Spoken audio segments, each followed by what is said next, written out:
To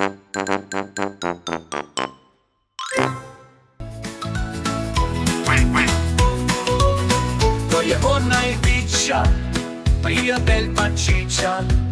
On se s njima druži, on mi hlebom služi. On je njina straža, od jutra do mraka. Imena im daje buša, Žulja s vraka. Sa njima se muči i oko njih skače. Zato i sam često prlja kao pače.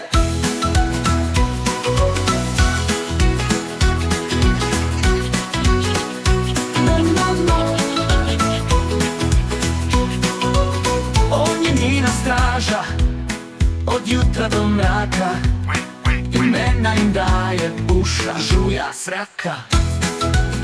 Sa njima se muči i oko njih skače. Zato i sam često prljav kao pače.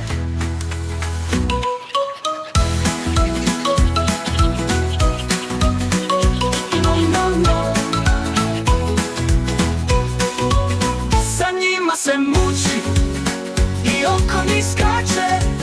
Zato i sam često prljav kao pače.